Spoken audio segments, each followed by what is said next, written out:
past continuous tense. We have already taken this last session, simple past tense. लेकिन आज जो हम पढ़ेंगे वो है past continuous tense. As the name itself suggests that, नाम से ही पता चलता है, the past continuous tense is used to describe an action that was happening at a specific time in the past. जैसे कि Ram was writing a letter to his friend.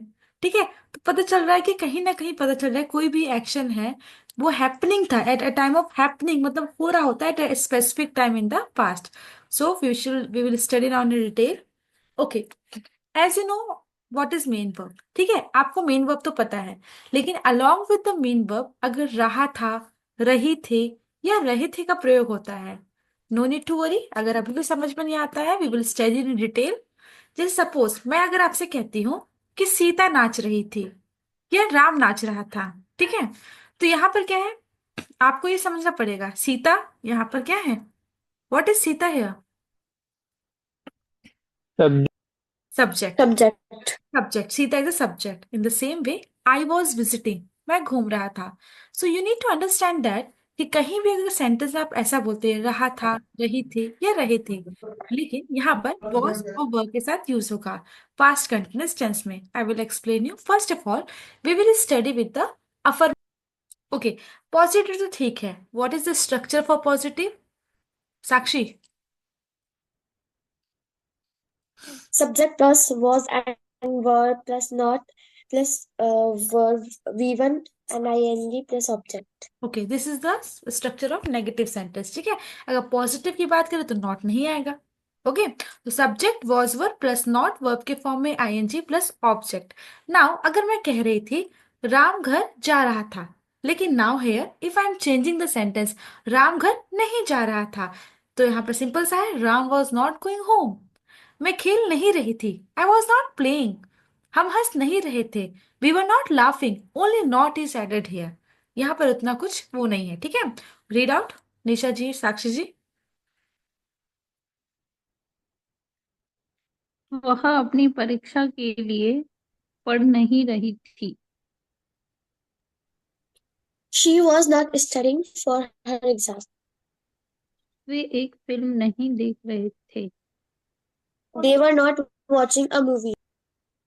वह एक किताब नहीं पढ़ रहा था। He was not reading a book. हम रात का खाना नहीं बना रहे थे। We were not cooking dinner. बच्चे बाहर नहीं खेल रहे थे। The The children. children were not playing outside. Okay, so यहाँ पर सिंपल सी बात है, नॉट ऐड किया गया है अकॉर्डिंग टू सब्जेक्ट। ठीक है, आपको ध्यान रखना है वॉज और वर्ब कहाँ ऐड होगा। Now I will give you some sentences to frame. Okay, try करिए। 3 3, anyone try it?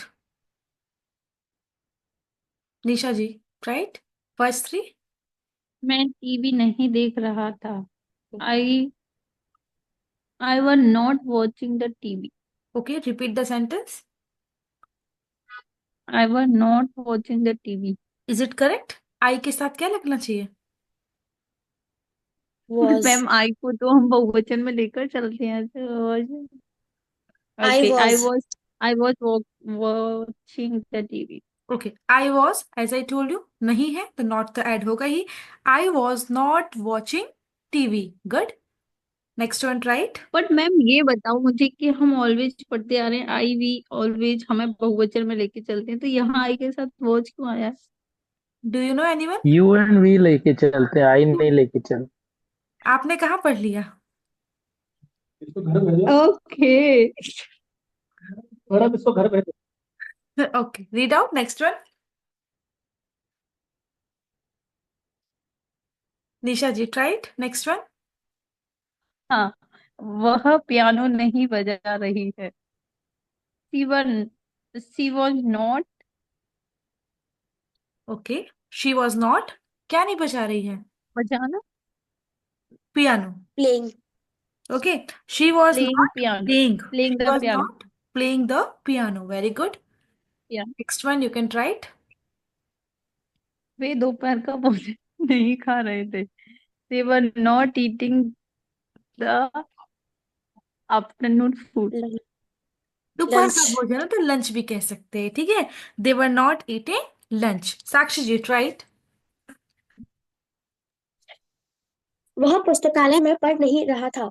He was not reading in library. Okay, वह हम पुस्तकालय में पढ़ फुटबॉल नहीं नहीं रहा था। खेल.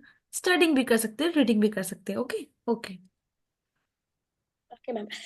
हम फुटबॉल नहीं खेल रहे थे. We were not playing football. Okay, वह एक पत्र नहीं लिख रही थी. She was not writing a letter. गुड। रविंद्र जी, राइट।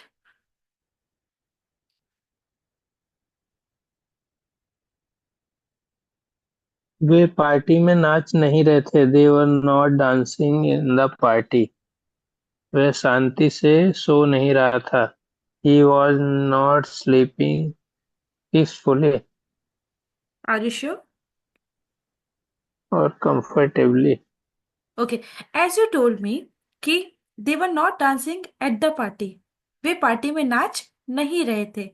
अगर मैं कहूं कि इन द पार्टी भी आप बोल सकते हो, तो do you know difference at the party या in the party? I am not saying the answer is correct. आपने कहा भूल गया मैम। और एट द पार्टी। प्रिपोजिशन में याद ही नहीं करता हूँ मैम, वो मुझे याद ही नहीं होता बचपन से। मैं कुछ आपने भी लगा के बोल देता आपने मुझे कहा इन द पार्टी, लेकिन स्पोकन इंग्लिश में आप हूँ इन द बोल रहे पार्टी। हैं तो we will consider it as a right only, क्योंकि हमको लग रहा है कि नहीं, आप सही बोल रहे हैं कि they were not dancing at the in the party आपने कहा, बट यहाँ पर एट द पार्टी है। लेकिन फिर भी मैं आपको बता दूं, do you know the difference at the party और इन द पार्टी हम कब यूज करेंगे? डू यू नो, निशा जी, भूल गया मैं। साक्षी जी, यस मैम. बताइए अगर आपको याद है एट और इन का यूज कैसे करते हैं।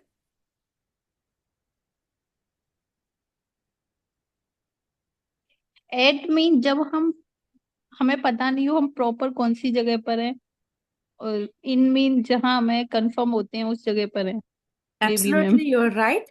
Okay, at the party, you have to use to describe the general location of where someone or something is happening. ठीक है, लेकिन वे पार्टी में नाच नहीं रहे थे, तो यहाँ पर क्या यूज कर सकते हैं? इन द पार्टी कब यूज करेंगे? जब आप एम्फेसाइज करेंगे समवन और something is inside the building और area. Is it clear to you?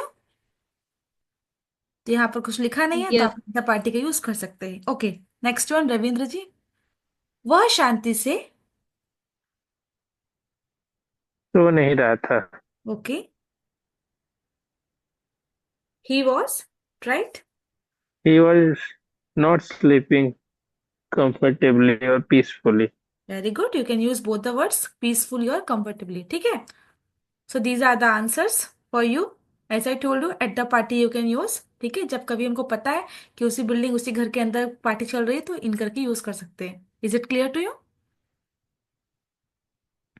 Okay, Yes, will ma'am. Move yes to the ma'am. Interrogative type. Interrogative